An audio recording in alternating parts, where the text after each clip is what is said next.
কি ছবির ব্যানার দিকে চলে আসেন ভিডিওতে। তো এই ছবির যে ভিলেনরা প্রিন্স মুভির ছবিটা ফাটিয়ে দিয়েছে। যে সুন্দর চমৎকার অভিনয়টা করেছে প্রিন্স মুভির ভিলেন, ছবিটা দেখবেন, সবাই আসবেন।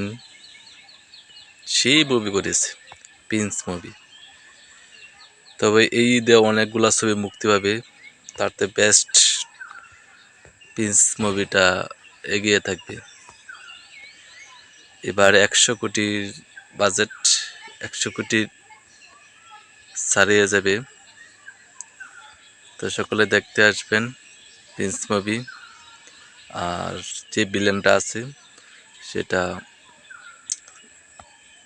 অটো দেশের ভিলেন, অনেক সুন্দর অভিনয় করছে। আর সকলে ভিডিওটা দেখতে আসেন, ছবিটা দেখতে আসেন। সবাই চ্যানেলটা সাবস্ক্রাইব করে দিন, বন্ধু বান্ধবের কাছে শেয়ার করে দিন।